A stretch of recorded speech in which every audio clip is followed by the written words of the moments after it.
E aí, meu amigo, tudo bem? Fala pessoal, sejam todos bem-vindos a mais uma live. E aí, galera, como é que vocês estão? Deixa eu ajeitar aqui meu aparelho. Tudo bem? Tudo beleza? Tudo tranquilo? Sejam todos bem-vindos.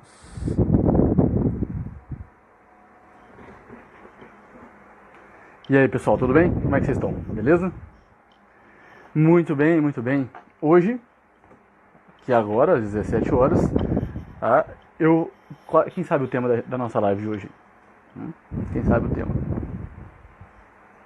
Hoje eu vou falar com Júnior Volcan, né, o administrador da página Chesterton Brasil. A gente vai conversar sobre como a pornografia, né, entorta a inteligência, né? E a gente até colocou o tema como, né, quer dizer, Chesterton desentorta a inteligência. Então a gente vai fazer essa live sensacional aqui. Eu vou chamar aqui o nosso amigo.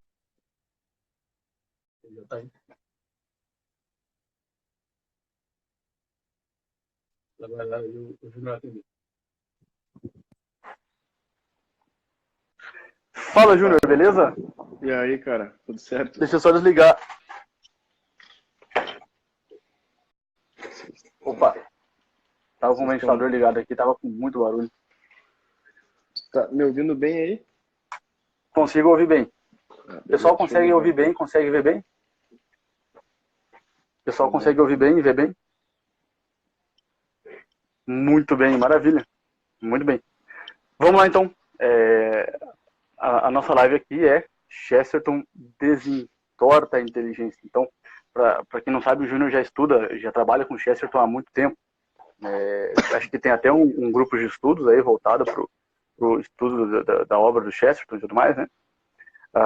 Então, bom, Júnior, vamos começar assim, começar se apresentando para o pessoal e começar falando um pouco de quem é Chesterton. Não sei, acho que todo mundo deve conhecer, mas de um modo, né, mais peculiar. Acho que você podia falar um pouquinho para o pessoal aí quem é Chesterton. Beleza. Acho que depois que o Padre Paulo lançou o curso de Chesterton, ficou mais fácil falar dele, né? Bom, eu sou natural de Porto Alegre, mas moro em Passo Fundo. Eu sou casado. Sou pai de um filho que nós perdemos aí uns dias atrás, mas fomos pais, graças a Deus. E trabalho. Então, com alguns cursos, o primeiro que eu lancei, que é o meu principal, é sobre a obra de Chesterton, né? Então, eu montei um curso de Introdução ao Pensamento de Chesterton, que não está concluído ainda, né? E aí, aqui, a página Chesterton Brasil gostou, viu, e depois, com o tempo, eu fui me tornando um dos administradores aqui da página, mas não fui o criador, né? Eu só ajudo aqui o pessoal e, enfim, aproveito também para divulgar o pensamento de Chesterton, porque, apesar dele ser bastante conhecido por frases e tudo mais, pouca gente estuda ele, né? E consegue captar os benefícios que realmente ele faz para a nossa inteligência.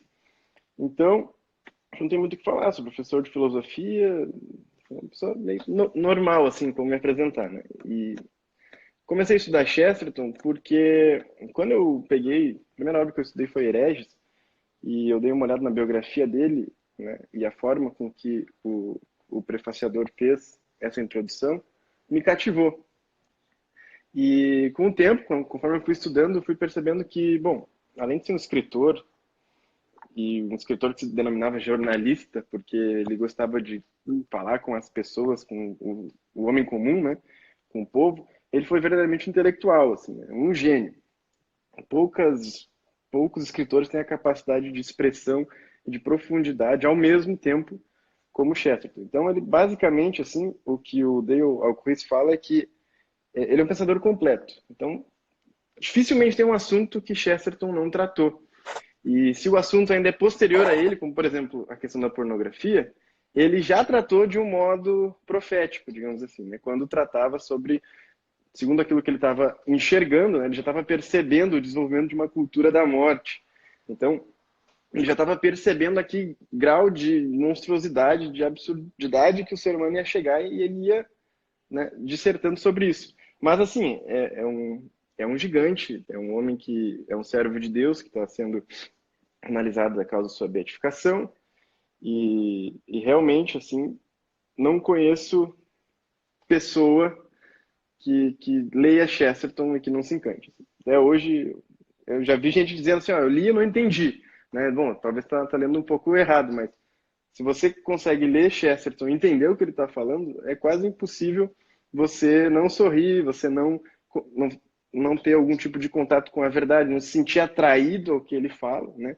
Por causa justamente dessa força que ele tinha, essa genialidade que, bom, além de prática, né? Ou seja, ele foi um escritor que praticava muito, que exercitava muito e que trabalhava muito, mas eu acredito que é dom de Deus, assim, ninguém nasce formulando frases desse jeito, escrevendo desse jeito e tantas obras, né? São centenas de obras, são milhares de artigos, enfim, é um pensador realmente inesgotável. Até hoje estão traduzindo as obras completas dele lá pela Ignacio Press e não consegue terminar porque não para de sair coisa, né? Então, Chesterton realmente é um dos gigantes aí do último século e um dos maiores escritores de todos os tempos. Eu brinco que eu boto ele no top 20 escritores da história, assim, né? Claro que pode ser que tenha gente que discorda, mas ele realmente é impressionante. Assim. Então, uma introdução a Maravilha, Chesterton. maravilha, maravilha, perfeito. E é um negócio impressionante. Eu lembro quando o primeiro livro do Chesterton que eu li foi o Ortodoxia. E quando eu comecei a ler o Ortodoxia, é, eu lembro que, assim, a frase, a coisa que mais me marcava era o seguinte: olha, ninguém pode passar a vida sem ter esse deleite de ler esse livro aqui, né? De ter essa experiência do qual ele vai narrando. E ele tem um jeito, assim, Chesterton tem um jeito de escrever peculiar, super peculiar. Ninguém escreve igual ele. Estou dizendo que ninguém escreve, né, melhor do que ele, não. Mas é um jeito muito pessoal, né? Muito pessoal. Né? E acho que a gente podia começar falando sobre isso aqui. Chesterton já de algum modo, identificava alguns elementos dessa cultura de morte que você falou, não é isso? Isso. Então, e isso tem muito a ver com o tema que a gente pensou em falar aqui, que é o problema da pornografia, não é isso? Quer dizer, como é que a gente pode conversar melhor sobre isso? Bom, basicamente, assim, pelo que eu tenho estudado, já faz alguns anos, a questão pró-vida e a questão da cultura da morte, etc., justamente a questão de ideologia de gênero, aborto, está tudo meio ligado, assim, né? Esse submundo moral, digamos assim, o imoral, tá tudo meio ligado, mas a pornografia acaba sendo, assim, a maior a maior conexão da cultura da morte com uma facilidade gigantesca, que basicamente é o quê? Quando eles começaram, um grupo de pessoas começou a estudar formas de governar sem força bélica, né? Porque já havia tido várias guerras, já havia tido Napoleão, já havia tido a Primeira Guerra Mundial, Hitler, etc., o comunismo. Eles começaram, então, a patrocinar estudos de sociologia. Eles foram percebendo com isso, né, que a sociedade, basicamente, isso desde o surgimento da sociologia lá com o Emile Durkheim, que a sociedade ela se funda em instituições primárias, ou seja, instituições que você vale por aquilo que você é, e não por aquilo que você produz, o que você é capaz de dar de retorno às pessoas, certo? Então, somente na família que você tem esse valor por aquilo que você é, ou seja, é entitativo, né? É constitutivo dentro do seu ser, isso significa ser entitativo. Aquilo que você é o que você vale, basicamente. E, lógico, não tem valor financeiro, não tem valor emocional, é um valor inesgotável, uma vida, né? Uma vida apenas.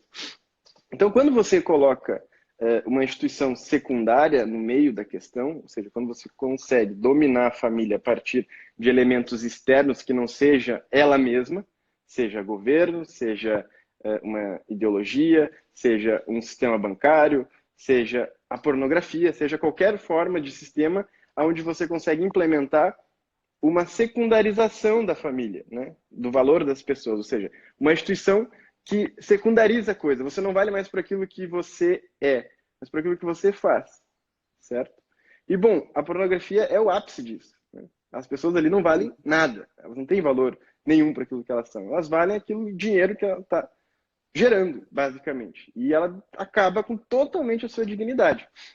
Bom, o Chesterton percebeu que a secundarização da sociedade já estava num grau industrial gigantesco, ou seja, no período dele, que era um período onde a eugenia estava surgindo, e, bom, ninguém imaginava a ideologia de gênero, mas a loucura já estava absolutamente institucionalizada, né, a tal ponto que o Chesterton falou aquela frase que todo mundo fala, hoje em dia, né, que chegaria um tempo que precisaria provar para as pessoas que a grama é verde, certo? Ele conseguiu perceber isso porque ele foi vendo justamente que as formas de controle se davam por pensadores intelectuais, né, e por instituições secundárias que iam manipulando as pessoas, certo? Então, graças a Deus, na época dele, ainda não estava em voga, né? Até porque não tinha internet, então essa questão da pornografia não tinha alastrado tanto, apesar de que ela surge, né? Anteriormente à internet, mas essa coisa de você destruir a família a partir do controle secundário, ou seja, o filho, né? Quando tem acesso à pornografia, ele não quer mais conversar com os pais. Ele não quer mais amar as pessoas. Por quê? Porque ele só quer aquilo que elas querem dar para ele. Então, na verdade, é o reinado do egoísmo, né? E aí, quando você faz isso, você absolutamente quebra qualquer tipo de ordem natural que existe, né? Então, o Chesterton, como um defensor da ordem natural, quando ele começou a perceber que a sociedade estava enlouquecendo, ele começou a fazer aquilo que ele dizia que era a arte de dizer o óbvio, né? Então, dizer o óbvio era um negócio estrondoso, todo mundo achava, nossa, ele lança hereges, as pessoas ficam impressionadas porque ele tinha.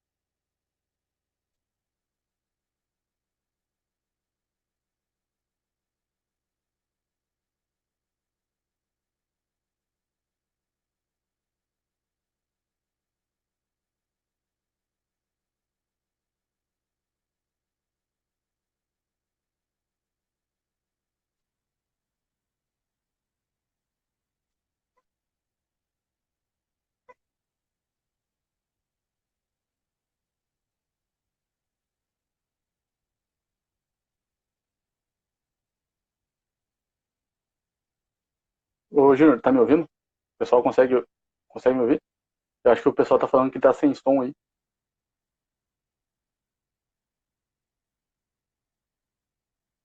Eu acho que tá sem som. Você consegue me ouvir?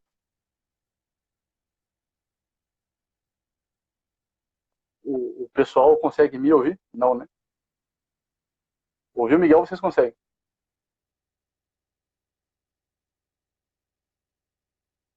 Pra gente saber se o problema é no Instagram. Tá, então, acho que talvez os fones de ouvido, não sei.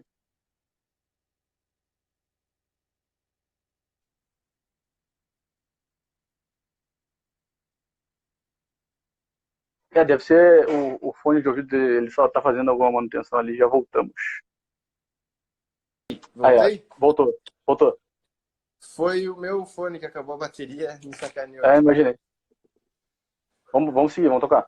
Vamos lá. E, então, eu estava falando da institucionalização da loucura, né? Que dizer o óbvio é algo estrondoso já, né? Que as pessoas, elas ouviam aquilo e falavam, mas quando ele lança o Hereges, por exemplo, todo mundo fica, né, assustado com aquilo ali. Então ele percebeu que esse movimento era um movimento, de certo modo, que ia curar a alma, curar a inteligência das pessoas, não é isso?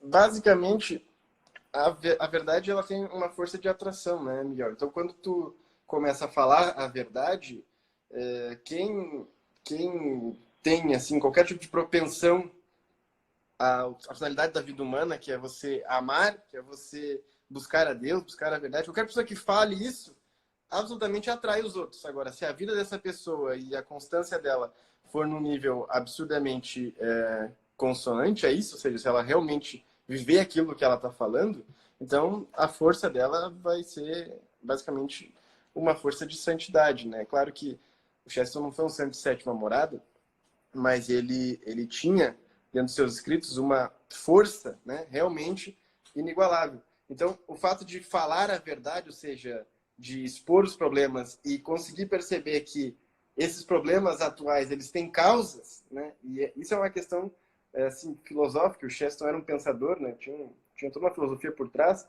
apesar de não parecer lá nos livros, mas ele conseguia perceber que e a filosofia é o quê? A investigação das causas. Então ele conseguia perceber, investigando as causas, as origens dos problemas, né? E logo ele conseguia perceber dentro da modernidade em si essa institucionalização da loucura mesmo, ou seja, as pessoas absolutamente não criam mais em verdade, e com esse problema intelectual reinando, ou seja, se você não tem uma verdade, ou se você tem várias verdades, né, abre aspas, logo o seu agir, né, a sua moral vai ser totalmente deturpada, porque eu não sei se essa parte pegou quando falhou o meu fone, mas o agir segue o ser, então não tem como você agir de um modo bom se você não é bom, né? Se você é bom, você vai conseguir agir de um modo bom. Se você é mal, logo o seu agir vai ser mal, né? Então, a moral está intrinsecamente ligada à vida intelectual, ao menos se você quer realmente ser uma pessoa que busca sabedoria. Você talvez possa ser inteligente, ter um QI alto, né? Uma capacidade natural alta, mas se você começa a se abrir para a degradação moral, logo você vai perdendo isso, certo? E isso você percebe não só com a pornografia, mas com qualquer tipo. Se a pessoa começa a ser mentirosa, se a pessoa começa a roubar, se a pessoa começa... Qualquer, né, ação moral, ela vai perdendo a capacidade de conseguir compreender o mundo, a verdade, a realidade, etc. Né? E isso aqui, a pornografia é, tipo assim, é o transbordamento disso. É mais ou menos assim, vou dar um exemplo. Quando você vai no banheiro, né, e defeca, tem um fedor ali, mas você dá a descarga e tá resolvido. Se você não dá descarga, fica ali e vai ficar fedendo, certo? Tá, beleza, tranquilo. Agora, isso daí são os problemas morais um pouco baixos, sabe? O problema é que a pornografia é o esgoto que voltou, entendeu? E não para de sair. Então, aquilo emputrefa a tua alma, né? Você realmente perde toda a capacidade de amar. E o Chesterton seria um antídoto para isso, por quê? Porque a pureza que ele tinha na vida dele, né? E a pureza nos escritos e na forma de lidar com as pessoas era justamente o contrário, ou seja, era você realmente ter um cheiro de caridade, né? Ou seja, você realmente tinha uma pessoa que, buscando a verdade, né, purificou seu coração de tal forma que, bom, dizer que o Chesterton parecia uma criança, né, de tão puro que ele era. Então, essa leitura de Chesterton, assim, naquilo que eu apregou, isso é um pouco o diferencial do meu curso, se você lê Chesterton como um amigo, ou seja, buscando pegar a vida dele e trazer para próximo de ti, não é só um gênio que você está lendo. Você está lendo um profeta, um santo, alguém que é capaz de impactar a sua vida com suas obras, né? Mas se você estuda a vida dele, ainda mais. E é impressionante, Miguel. Eu, alguns anos atrás, raramente um rapaz não sofre com a pornografia, né? Sim, na nossa geração são poucos. Graças a Deus existem famílias católicas que conseguem preservar. Mas mesmo eu vindo de uma família católica, a gente tem acesso pela escola isso daí, né? Tem todo um sistema para estragar nós, né? Principalmente os rapazes. Mas hoje já está até nas meninas e bom, é impressionante como a minha geração, eu tenho 26 anos, eu olho para quem tem 15 e eu fico apavorado, né? Mas já na nossa geração já era terrível. Também sofri com isso, com o tempo, com a conversão, né? Fui me libertando, o curso Padre Paulo até sobre isso me ajudou bastante. Até fiquei muito feliz quando conheci o teu perfil, foi pelo Bruno Dornelles, né? Que bom que tem uma pessoa que tem coragem de tratar isso de frente e realmente... porque tem muita gente que precisa de ajuda e não consegue sair disso, né? E aí, mas assim, um dos caras que me ajudou a recuperar a pureza foi o Chesterton, porque ali eu tive contato com bondade, tive contato com beleza, tive contato com coisa boa, com uma coisa que não é como, assim, tu não pode pegar uma pessoa que está atrofiada de pornografia e dar para ela ler Machado de Assis, tá? Porque Machado de Assis é pessimista, Machado de Assis às vezes é um pouco sensualista, etc, né? É um gênio, você tem que ler e tal. Mas se o cara está atrofiado na pornografia, você tem que dar um autor para ele que vai levar ele para outro lugar, né? Você tem que dar um Tolkien para ele ler, você tem que dar um Chesterton para ele ler. Por quê? Porque vai tirando um pouco aquela maldade do coração, porque é muito difícil, né? E com o tempo, com a oração, com a vida na graça, com as virtudes, etc, você vai melhorando. Mas em Chesterton você tem tudo isso. Você tem leitura de livros apologéticos, leitura de livros filosóficos, leituras de romances, você tem poema, você tem história, você tem artigo, você tem banalidades, você tem zoeira, você tem tudo ali, né? Qualquer obra que tu pegar, tu vai ter uma quantidade de coisas imensa. E na própria forma com que ele amava a Francis, assim, é um negócio impressionante, né? Perfeito, perfeito. como a gente falou, né? Eu acho que ninguém pode perder, né, tempo na vida, né? Quer dizer, passar essa vida sem ler Chesterton é, de certo modo, perder tempo, né? De fato, perder tempo mesmo, assim. E uma coisa que acontece com a pornografia, e a gente está falando da beleza, é exatamente esse movimento de deturpação da beleza. Esse é um ponto muito interessante. Esse é um ponto muito interessante porque, na verdade, o sujeito, muitas vezes, né, ele é atraído. O que acontece com a beleza? Né? O que acontece com a gente vê alguma coisa bela? A gente atraído, não é? Cada um aqui olhar para dentro de si vai perceber isso aí.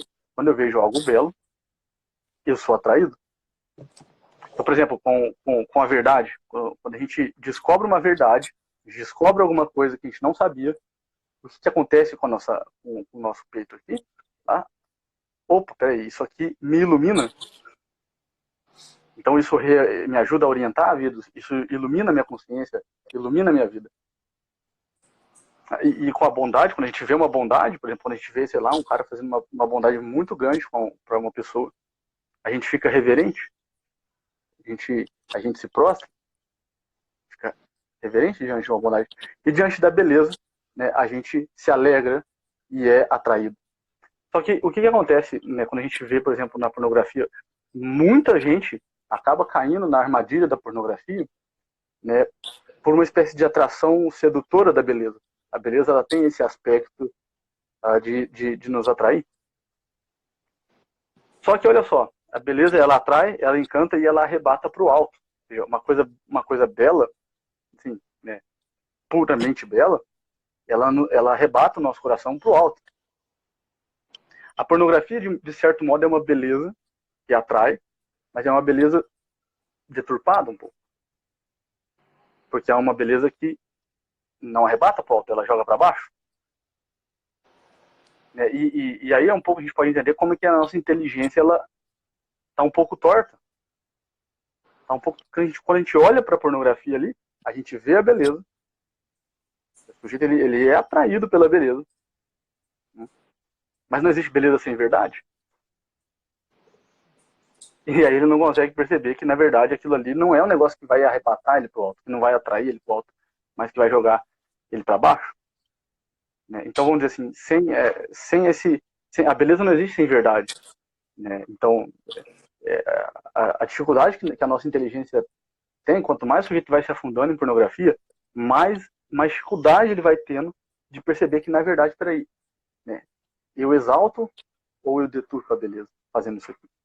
Né? Eu acessando pornografia diariamente, eu consumindo pornografia, né? Eu estou exaltando a beleza, eu estou contemplando a beleza, né? Ou eu estou deturpando a beleza, eu estou estragando a beleza, né? Eu estou usurpando a beleza, né? Eu estou usando a beleza para o meu prazer, né? É o botãozinho da dopamina, né? Eu uso a beleza como um botãozinho da dopamina, né? Ou não.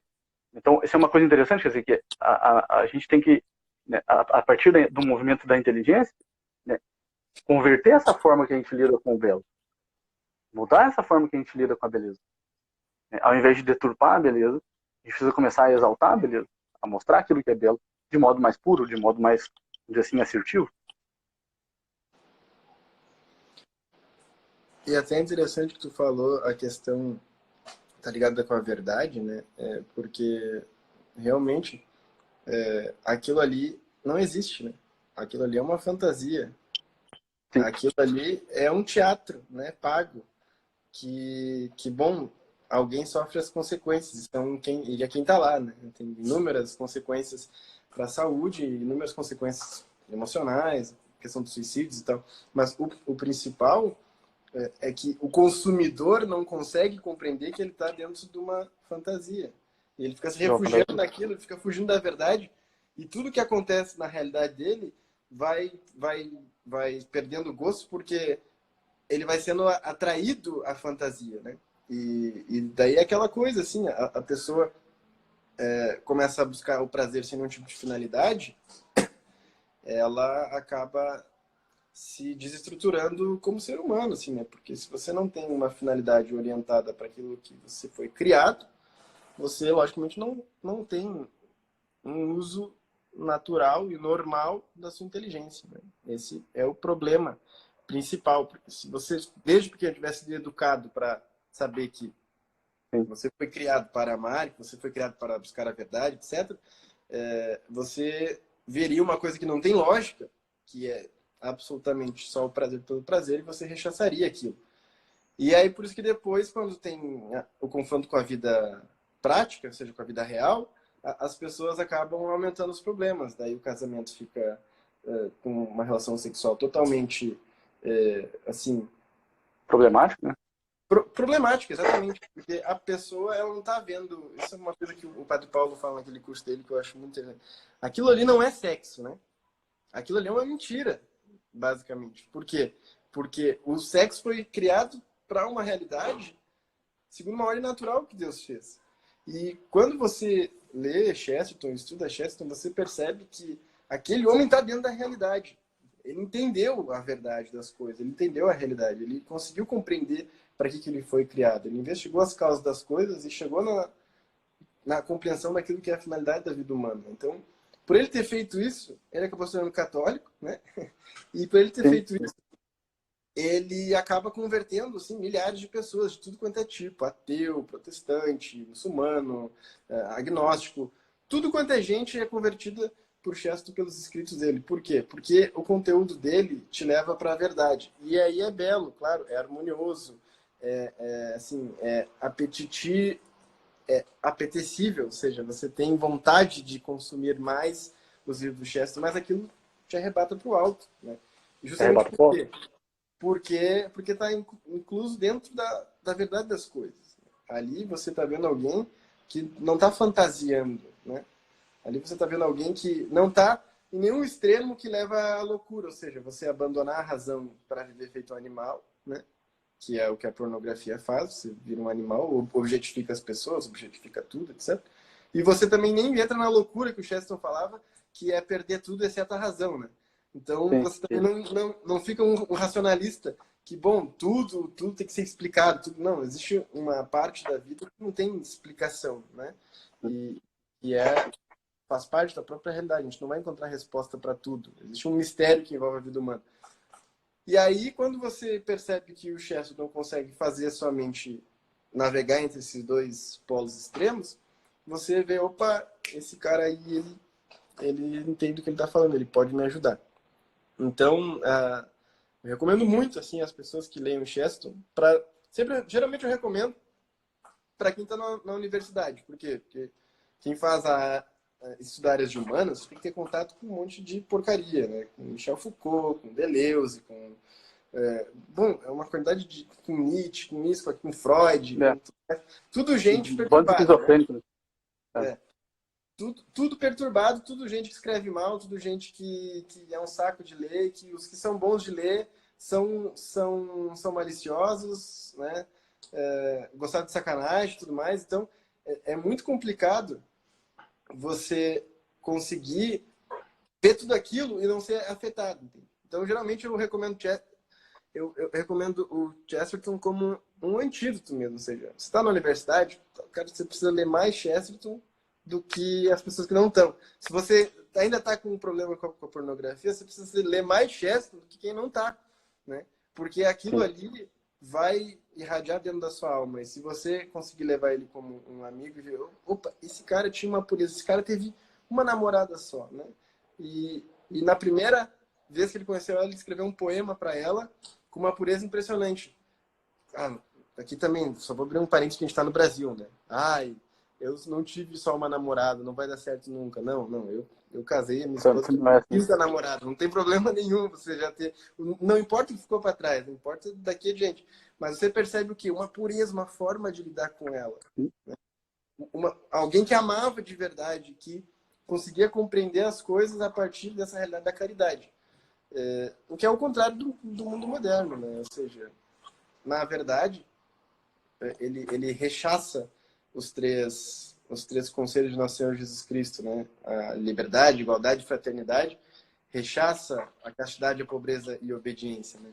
Então, é um não à fé, esperança e caridade. É um não serve, né? Ou seja, é o reino do demônio, basicamente. Então, assim, a gente sabe que existe toda uma questão espiritual também por trás, né? Dentro da realidade da pornografia, porque o vício, ele te aprisiona.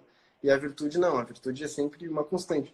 Então, é muito mais fácil você se aprisionar na pornografia do que se aprisionar em Chesterton, porque você não vai se aprisionar em Chesterton, porque aquilo ali é verdade, né? E a verdade liberta. Aquilo ali é a bondade, e a bondade ela não transgride você, né? Ela não lhe agride. Então, se você quer combater um vício, você tem que propor a virtude oposta. Se você está com um problema de amar as pessoas, você tem que procurar jeito de amar as pessoas, né? E aquilo que tu fala bastante, que eu acho bem interessante. Não adianta você só pensar em viver a castidade, você não vai viver a castidade. Né? Você tem que pensar em amar.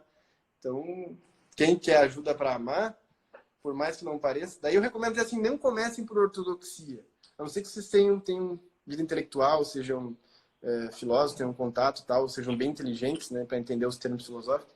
Mas, de preferência, não comecem, então, com a ortodoxia. Comecem com Poetas Lunáticos, comecem com a Taberna Ambulante, comecem com a Saga do Padre Brown, comecem com Tremendas Trivialidades. O que há de errado com o mundo, tem uma live do Padre Paulo aí muito boa sobre o que há de errado. É um livro muito bom, que eu gosto bastante. E aí vocês vão ter um contato com o Chesterton um pouco diferente, e depois vocês podem ir mais adiante. Eu já tenho um curso sobre hereges, estou montando um agora no final do ano, vou fazer todos juntos, eu ia lançar um por ano, resolvi fazer todos juntos. Ortodoxia, Homem Eterno, né, e os livros apologéticos dele. Mas o ideal, assim, se você está emaranhado na pornografia, pega livros do Chesterton de literatura. Eu tenho uns aqui que eu posso mostrar para o pessoal. É uns 3 aqui feitos pela sociedade. E o que há de errado que está aqui. O pessoal vê. É tudo da Sociedade Chesterton Brasil, da editora Eclésia. Tem os romances, né? O Homem que Foi Quinta-feira, Taberna Ambulante. Isso aqui é bem interessante, porque é uma sátira com a questão da bebida, né? E Chesterton estava avisando que os muçulmanos iam impor a Sharia dentro da Inglaterra, e aconteceu, né? Aqui o Poetas Lunáticos e aqui o que há de errado. Esse aqui é muito interessante porque ele prevê aqui a cultura da morte e explica as causas, mas do jeito dele, certo? Então, sempre recomendo aí, quem quiser estudar mais sobre Chesterton e tal, não conhece o trabalho, pode seguir lá o meu perfil, que é Junior Volcan, e entrar no grupo do Telegram, que sempre está na bio aqui do perfil da Chesterton Brasil. Tem áudios diários lá e tudo mais. Mas, assim, eu recomendo, então, que não comece direto pelos mais difíceis, certo? Porque, realmente, se você está com a mente atrofiada, não vale a pena você tentar subir 40 degraus de 10 em 10. Né? Eu acabar se confundindo ali, porque a ortodoxia, por exemplo, ele é uma obra de filosofia. Né? Chesterton ele é bem parecido com Lavelle nesse sentido, né? Ele faz obras poéticas cruzadas ali, misturadas com obras filosóficas, né? É um negócio intrincado. A ortodoxia é um livro bem filosófico, né? De certo modo. Então o cara vai acabar meio que não vou ler mais. Então o livro é interessante essa indicação do Júnior de você começar, né, por livros mais poéticos e menos truncados do que a ortodoxia, né? Não vai pegar muita unidade da ortodoxia. É interessante aquela frase do Chesterton famosa, e tem uma relação isso aí com a pornografia, porque o que a gente vê? Né? Uma característica do adicto ou do viciado em pornografia, Júnior, é a seguinte: existe uma certa ansiedade no sujeito, né, e uma certa incapacidade de lidar com a realidade da vida e com o que nós podemos chamar de frustração, na falta de nome melhor. O que na verdade não é frustração, o que na verdade, vamos dizer assim, é a imprevisibilidade da vida. Ou seja, o sujeito, né, ele traz no caráter, isso a modernidade ensinou, né, de que, né, eu tenho que ter o mundo sob controle. Então as coisas têm que sair conforme eu imagino, conforme eu quero, né, conforme, né, quer dizer, só que na verdade o mundo não foi feito só pra gente, ou seja, outras pessoas vivem no mundo, eu não controlo as outras pessoas. eu não controlo os acontecimentos. Na verdade, os acontecimentos eu não controlo de modo algum, né? A gente não controla nada do que acontece com a gente. A vida, ela é, nesse sentido, né, imprevisível. Chesterton talvez diria extraordinária. Quer dizer, as coisas que acontecem, elas têm um quê de extraordinário, né? Quer dizer, um quê de fantástico aí. Por quê? Porque não estão na nossa cabeça. Então, e o sujeito que ele vai se afundando na pornografia, muitas vezes, justamente por quê? Porque ele tenta controlar o mundo, ele tenta controlar a realidade, ele tenta controlar as pessoas, e evidentemente isso falha, né? Evidentemente isso falha. Ele tenta então colocar, né, o mundo dentro da cabeça, e isso falha. Quando isso falha, ele se sente, vamos dizer assim, a pior pessoa do mundo, né? Ele acha que ele pensa automaticamente e acaba pensando, né, o mundo não deu o carinho que eu quero, né? As pessoas, né, não me deram o afeto que eu queria, que eu precisava, então eu mesmo vou fazer isso. E aí a pornografia entra como uma espécie de recompensa, né? Eu mereço, o mundo foi mal comigo, o mundo me frustrou, o mundo me decepcionou, as pessoas me decepcionaram, né? Então eu mereço uma espécie de recompensa. Então é aquela famosa, a cura para isso é Chesterton, né? Aquela famosa frase do Chesterton, né? O negócio não é colocar o mundo dentro da cabeça, mas é colocar a cabeça dentro do mundo. E isso, essa frase, o sujeito, eu acho que, né, podia pintar ela na parede aqui, assim. Eu penso nessa frase todo dia. Então, o negócio não é colocar o mundo dentro da cabeça, mas é colocar a cabeça dentro do mundo. E isso é fantástico. Até porque se tu tentar, vai ter que ser mente aberta, né? Daí o Chester fala que se for muito mente aberta, é capaz do cérebro cair para fora. Né? Vamos lá. Mas é interessante que tu fala, acho que até nesse o que é de errado aqui, ele fala justamente que hoje em dia, e até é interessante, as pessoas geralmente elas consomem pornografia em casa, né? E justamente porque em casa é onde elas estão mais frustradas. Porque, tirando assim, quem está num grau muito, assim, de vício muito intenso, né? Que consome em qualquer lugar, de qualquer jeito e tal.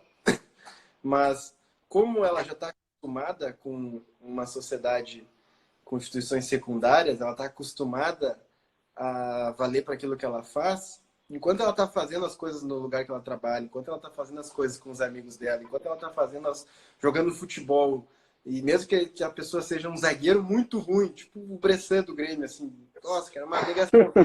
Mesmo que ela seja isso, ela está fazendo alguma coisa, ela está valendo alguma coisa para aquilo que ela faz. Né? E daí ela não está consumindo pornografia, mas ela chega em casa, né? E acontece isso aí, por quê? Né? Porque ela não consegue justamente entender isso que tu falou, é bem interessante, da imprevisibilidade da vida. Porque ele diz assim, ele fala aqui, né? Que, bom, a família é a definição de imprevisibilidade.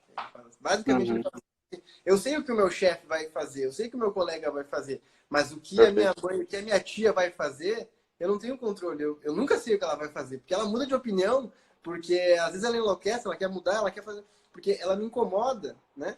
Então, a família, ela te desestabiliza porque ela te valoriza por aquilo que tu é, mas ela também exige que você valorize ela por aquilo que ela é, né? E bom, quando você não consegue ter relações humanas normais, né, quando você acaba perdendo a caridade, acaba perdendo a questão da verdade como meta de vida, você não consegue lidar justamente com as coisas saírem do seu controle, né? E não consegue lidar com a tristeza, com a chateação, com a importunação, porque tem muita gente que usa pornografia também quando está irritada, quando está estressada, né? E aí vai se desestressar. E essa questão do estresse e da tristeza, o Chesterton me ajuda muito, porque ele era um cara que, assim, gostava muito de ficar triste e estressado. É uma coisa impressionante. Tipo, um exemplo que eu sempre dou, assim, eu sempre detestei pegar chuva. Cara, começava a chover na rua, assim, eu ficava indignado, cara. E daí, uma vez, eu li que o Chesterton, quando chovia, ele achava o máximo, assim. Porque, tirando a explicação naturalista e científica da chuva, ele sempre dizia assim, né? Tem até um debate dele com o Blatchford, que ele fala assim, por que eu defendo que o conto de fadas é pedagógico? Porque se uma abóbora vira uma abóbora também pode virar uma carruagem.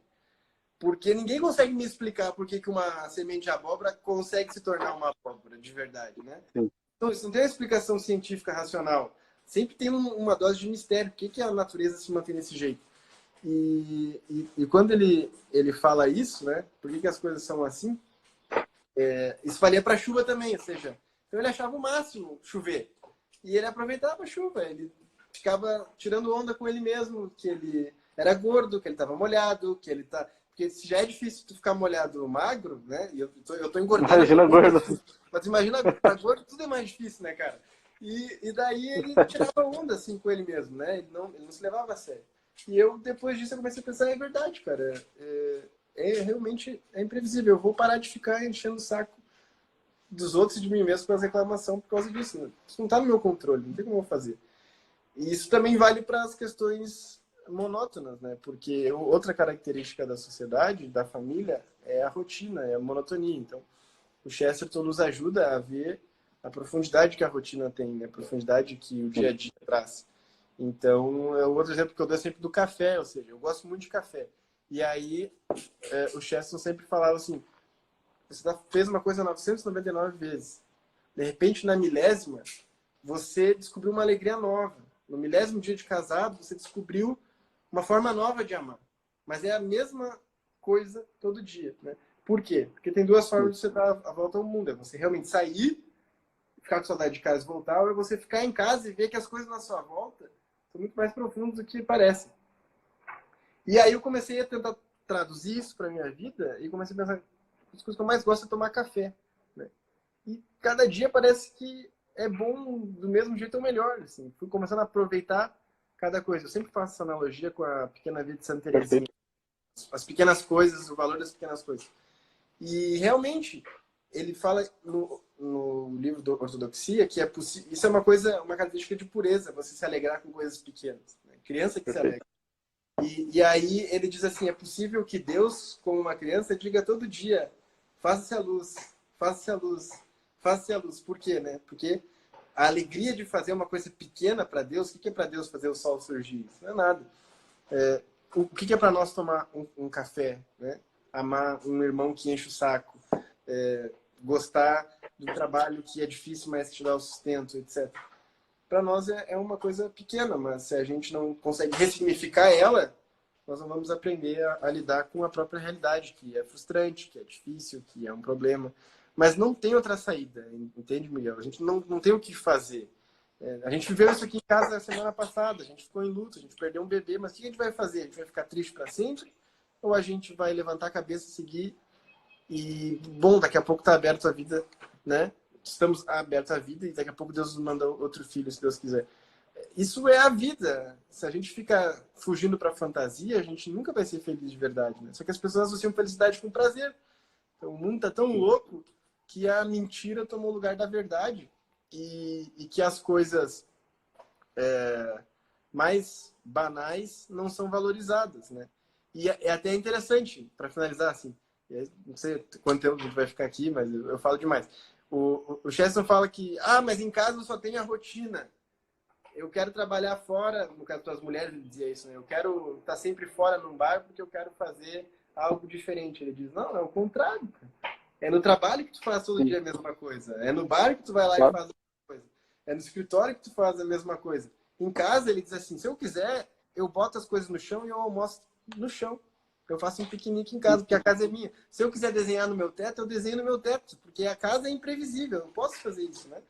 Então, assim, acho que ajuda muito. Até tem uma dica do Padre Paulo, né, que ele dizia assim, mude as coisas dentro da sua casa, a posição do lugar, a posição da sua coisa, muda a sua rotina, mas não é só fora, né? Você tem que mudar dentro. Então, o Chesterton ajuda você realmente ressignificar as coisas no dia a dia, assim, as coisas pequenas. E aí você vai vendo, nossa, realmente eu nunca tinha percebido, né, o quanto que é interessante aquele familiar que me enche o saco, né? Porque realmente daqui a pouco essa pessoa não está mais aí, daí não tem mais o que fazer. Enfim, coisas desse tipo. Perfeito. Uma coisa que a gente falou aqui que também tem tudo a ver com o vício em pornografia, né? A gente precisa, né, de uma dose de antídoto, uma dose de cura para, vamos dizer assim, esse niilismo, né? Essa angústia que as pessoas têm, muitas vezes, né, por não saborear a realidade presente. E Chesterton é um sujeito que vai, assim, é um cara que vai fazer, assim, só se você estiver dormindo, que você não vai saborear a realidade presente quando estiver lendo Chesterton. Acho que até dormindo, você vai saborear melhor o sono. Mas é um negócio, exatamente, porque assim, ó, né, se você tem uma vida triste, né, assim, se você tem uma vida horrível, horrivelmente triste, horrivelmente angustiado, você só tem uma saída, que é o prazer. Quando você começa a perceber que, na verdade, cara, por mais difícil que esse mundo seja, por mais complicado que esse mundo seja, aqui ainda é um lugar bom para se viver. Né? Tem água fresca para a gente tomar, tem ar puro para a gente respirar. Né? Então, as coisas, elas têm um mistério. Né? Uma semente, né, como que uma semente desse tamanho se transforma numa abóbora? Como que um prato de comida me alimenta, mata a minha fome? Como que a chuva cai do céu? Quer dizer, sem a gente perceber, sem a gente, assim, perceber, né, esse elemento de extraordinário, sem a gente saborear esse elemento de extraordinário da realidade, a gente vai estar sempre preso dentro do nosso mundo mental. Isso é uma coisa que eu sempre falo aqui, Júnior. Né, você, né, viciado em pornografia, ele precisa sair do mundo mental dele. Ele precisa sair do mundo de tela, do mundo de, né, namorar a Sininho. Peter Pan namora quem? A Sininho, que é uma fada que nem existe. É uma mulher que não é real. Então você precisa começar a saborear o mundo real, né? E perceber, né? Olhar para o céu algumas vezes ao longo do dia e perceber como que o mundo é bom. Isso é óbvio. A gente não precisa gastar saliva aqui explicando isso aqui. É só você ir lá e fazer a experiência. É a coisa mais óbvia do mundo, o mistério da realidade. Um santo, evidentemente, é um sujeito que penetrou nesse mistério de modo muito mais profundo do que todos nós. Mas todos nós, de algum modo, temos essa capacidade de penetrar no sabor do mistério. E saborear isso aí. E ver como que, caramba, por pior que seja, assim, por mais dificuldade que eu tenha, a realidade é boa. O sabor do mundo é bom. As pessoas são boas. Né? As pessoas gostam de mim. Quantas pessoas gostam de você? Né? As pessoas ficam, não, eu quero que todo mundo goste de mim. Não. Quantas pessoas gostam de você? Seu pai, a sua mãe. Seu pai gosta de você, a sua mãe gosta de você. Seu cachorro gosta de você, o seu filho. Uns 2 ou 3 amigos. Opa, já tem 7, 8 pessoas que gostam de você. Pelo menos para mim, já é muito mais que eu, Miguel, mereço. Quer dizer, eu já recebo muito mais afeto do que eu dou. Então, o mundo é um lugar maravilhoso. A família é um lugar maravilhoso. Mas só não percebe isso quando quando o sujeito ele se fecha no próprio mundinho mental dele. E aquele ciclo ele não tem fim. Então, Chesterton também é um sujeito que vai libertar o cara desse mundo mental, colocar ele pro mundo. Então, começa a perceber o sabor dos fenômenos extraordinários. Que está no ordinário da vida, ele também fala muito disso. Eu não sei, estamos 51 minutos aí, acredito que se a gente não parar logo cai, mas eu falo assim de Chesterton, não é 100% fácil ler, só para avisar o pessoal, é muito fácil ler, é difícil. Sim, não é uma questão de ser aquela fanbase, né, que nossa, é fãzinho do Chesterton. Não, tem umas dificuldades, aí quem quiser depois precisar de ajuda, segue aqui a página, segue lá o meu perfil pessoal lá. Mas assim, até sobre essa questão da realidade, ou seja, é bom você pegar o livro físico e ler ele, né? Para sair um pouco da tela mesmo. Você pegar o livro e ler, e riscar, e marcar, e anotar, e etc. E depois emprestar para alguém que você sabe que está passando por isso também e tal. Porque realmente o Chesterton ele é um autor que é capaz de ajudar quem realmente está vivendo no pecado, né? Sempre, assim, ou quer se aprofundar na vida da graça mesmo, porque isso está sempre por trás filosofia dele, né? Ou seja, a criação e o pecado original. São as duas coisas que, para ele, racionalmente, não tem como não ter uma pessoa que não acredite nisso, né? Que as coisas foram criadas e que o homem caiu, né?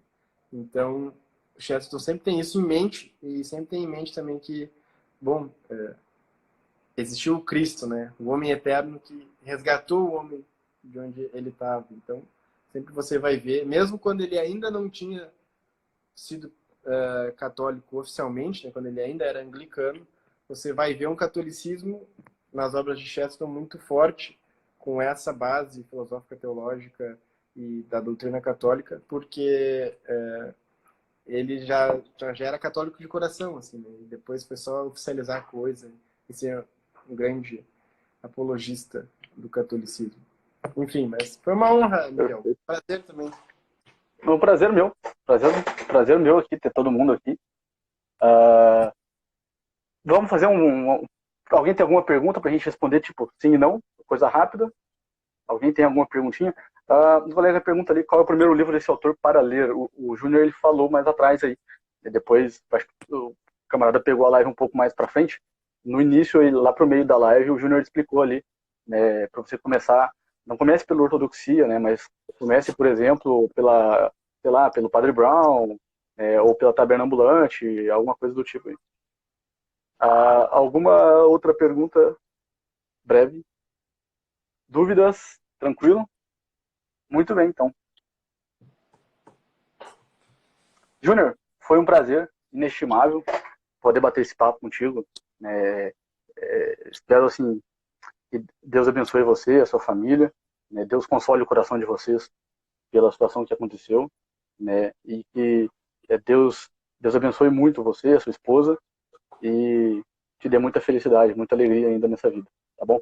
O que você precisar de mim, conte comigo. Pessoal, seguinte, quem quer se aprofundar no estudo de Chesterton, é o seguinte, vai lá na página do Chesterton Brasil, entra no grupo do Telegram, entra no grupo lá dos caras, né? Tem o curso do Júnior. Júnior vai lançar daqui a pouco um curso só sobre Chesterton, um curso completo, né? Então, vai lá, estude com o Padre Paulo Ricardo, estude com o Júnior, entre lá na página do Chesterton Brasil, tá ok? Então é isso. Agradeço demais, Júnior, tua presença aqui, a tua atenção, a tua dedicação, e até a próxima, se Deus quiser. Eu que agradeço, cara. Valeu. Também Deus abençoe a tua família aí. Filho bonitão, eu vi as fotos ali. Fui investigar com quem que eu ia fazer a live ali, né? E tal. Parabéns aí pela família e pelo trabalho. Deus te dê força aí. Vamos rezar por vocês aí. Conta aí comigo também, o que precisar, a gente vai se falando. E, bom, também quem tá na Chesterton Brasil não conhecia o Miguel, segue aí e aproveita se você tá com um problema, porque é um trabalho que precisa ser feito, né? Então, vale a pena mandar uma mensagem no privado e tal, porque essas coisas ninguém quer exposição, né? Então, o Miguel pode ajudar você também nesse aspecto aí. Valeu? Muito obrigado, foi um prazer aí. Prazer meu, um abração. Valeu. Tchau, tchau. Valeu.